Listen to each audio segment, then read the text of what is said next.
Hello friends, welcome to my YouTube channel. तो friends, Lucent के भूगोल यानी ज्योग्राफी के 500 एमसीक्यूज की जो सीरीज हमने शुरू की थी, इससे प्रीवियस वीडियो में हमने इसका पार्ट 10 डिस्कस किया था।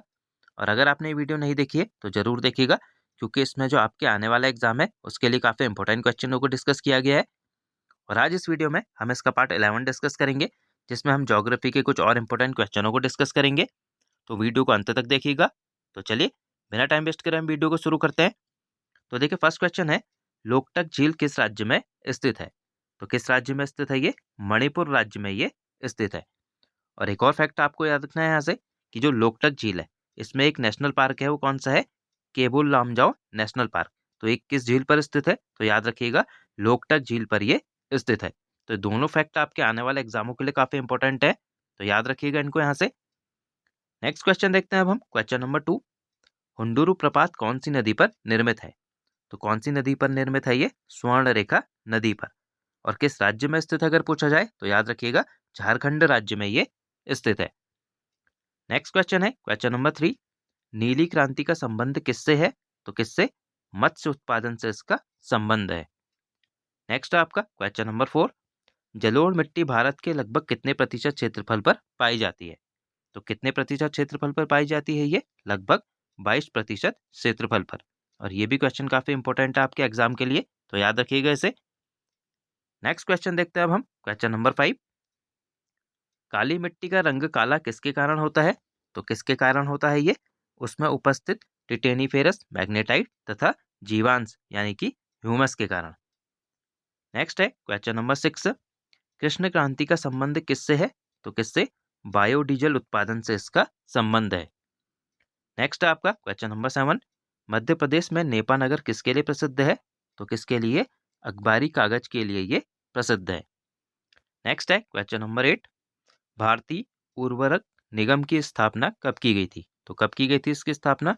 वर्ष 1951 में इसकी स्थापना की गई थी। नेक्स्ट क्वेश्चन देखते हैं, क्वेश्चन नंबर 9। देश का सर्वश्रेष्ठ प्राकृतिक बंदरगाह कौन सा है? तो कौन सा है ये? विशाखापत्तनम बंदरगाह। नेक्स्ट क्वेश्चन देखते हैं अब, क्वेश्चन नंबर 10। नाफ्ता झाकरी परियोजना किस नदी पर निर्मित है? तो किस नदी पर निर्मित है ये? सतलज नदी पर। और किस राज्य में स्थित है अगर पूछा जाए तो याद रखिएगा, हिमाचल प्रदेश में ये स्थित है। तो काफी इंपॉर्टेंट क्वेश्चन है ये भी, याद रखिएगा इसको। नेक्स्ट है क्वेश्चन नंबर 11। बकरवाल, गद्दी, लद्दाखी तथा गुज्जर जनजातियां कहाँ निवास करती हैं? तो ये सभी जनजातियां कहाँ?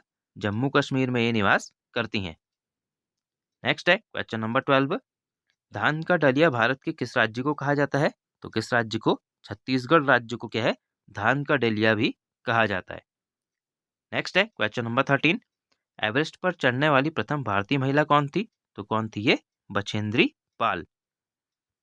नेक्स्ट क्वेश्चन देखते हैं क्वेश्चन नंबर 14।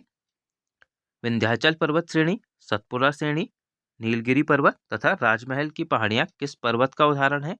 तो ये सभी किस पर्वत का उदाहरण है? अवशिष्ट पर्वत यानी कि रेजिडुअल पर्वत का ये उदाहरण है। तो काफी इंपॉर्टेंट क्वेश्चन है ये। नेक्स्ट आपका क्वेश्चन नंबर 15। क्वार्टजाइट किस अवसादी चट्टान के रूपांतरण से बनता है? तो किसके? बलुआ पत्थर के रूपांतरण से ये बनता है। नेक्स्ट है क्वेश्चन नंबर 16।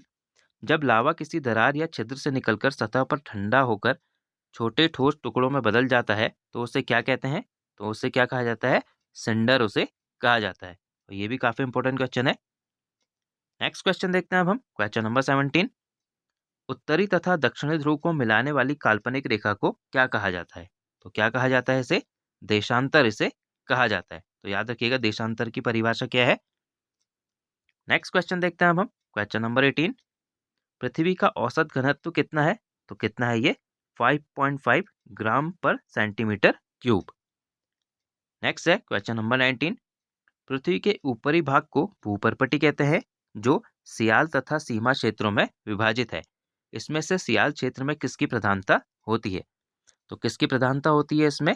सिलिकॉन एवं एल्यूमिना की। ठीक है, तो याद रखिएगा, इसे ऐसे लिखते हैं, SI और AL, यानी कि सिलिका और एल्यूमिनियम की।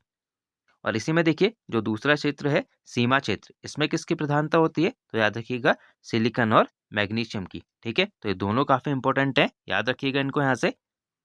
नेक्स्ट है आपका क्वेश्चन नंबर 20। विश्व की सबसे लंबी रिफ्ट घाटी किस नदी की है? तो किस नदी की है ये? जॉर्डन नदी की घाटी। नेक्स्ट क्वेश्चन देखते हैं अब हम। Question number 21। श्रीलंका की सबसे लंबी नदी कौन सी है? तो कौन सी है ये? महावेली गंगा यहाँ की सबसे लंबी है। नेक्स्ट है क्वेश्चन नंबर 22। कौन सी जल संधि अंतरराष्ट्रीय तिथि रेखा के समानांतर है? तो कौन सी है ये? बेरिंग जल संधि। नेक्स्ट है क्वेश्चन नंबर 23। उत्तरी अमेरिका के सबसे ऊंचा पर्वत शिखर कौन सा है? तो कौन सा है ये? Mount McKinley. और ये भी काफी इंपॉर्टेंट क्वेश्चन है। नेक्स्ट है आपका क्वेश्चन नंबर 24। अफ्रीका में उष्ण घास के मैदान तथा शीतोष्ण घास के मैदानों को क्या कहा जाता है? तो याद रखिएगा, जो उष्ण घास के मैदान है इन्हें सवाना कहा जाता है, और जो शीतोष्ण घास के मैदान है इन्हें यहाँ वेल्ड कहा जाता है। तो ये भी काफी इंपॉर्टेंट क्वेश्चन है, याद रखिएगा इसको। नेक्स्ट क्वेश्चन देखते हैं अब हम। Question number 25। किस देश को वनों का देश भी कहा जाता है? तो किस देश को? कांगो देश को वनों का देश भी कहा जाता है। नेक्स्ट है क्वेश्चन नंबर 26। जलमंडल का वह बड़ा भाग जो तीन तरफ से जल से घिरा हो और एक तरफ से महासागर से मिला हो, क्या कहलाता है? तो क्या कहलाता है ये? समुद्र इसे कहा जाता है। तो याद रखिएगा, समुद्र किसे कहते हैं। नेक्स्ट क्वेश्चन देखते हैं अब हम। Question number 27। मेरियाना गर्त या ट्रेंच किस महासागर में स्थित है? तो किस महासागर में स्थित है ये? प्रशांत महासागर में। और जो मेरियाना ट्रेंच है ये क्या है? विश्व का सबसे गहरा गर्त भी है। ठीक है, ये भी काफी इंपॉर्टेंट क्वेश्चन है। नेक्स्ट है आपका क्वेश्चन नंबर 28। किस अक्षांश को अश्व अक्षांश भी कहा जाता है? तो किस अक्षांश को? विषुवत रेखा के दोनों ओर यानी कि उत्तरी और दक्षिणी गोलार्धों में जो 30 से 35 डिग्री अक्षांश है उसे क्या है? अश्व अक्षांश भी कहा जाता है। और ये भी काफी इंपॉर्टेंट क्वेश्चन आपके एग्जाम के लिए। नेक्स्ट है क्वेश्चन नंबर 29। वायु दाब को किससे मापा जाता है? तो किससे? बैरोमीटर से वायु दाब को मापा जाता है। नेक्स्ट क्वेश्चन देखते हैं। Question number 30। वायु के जिस तापमान पर जल अपनी गैसीय अवस्था से तरल या ठोस अवस्था में परिवर्तित होता है उसे क्या कहते हैं? तो क्या कहा जाता है उसे? ओसांक बिंदु उसे कहा जाता है। तो फ्रेंड्स, आज हमने जो ज्योग्राफी के लूसेंट के इंपॉर्टेंट क्वेश्चन बनते थे इनको डिस्कस किया। आई होप आपको ये वीडियो पसंद आई होगी। तो मिलते हैं हम नेक्स्ट वीडियो में। Thank you friends.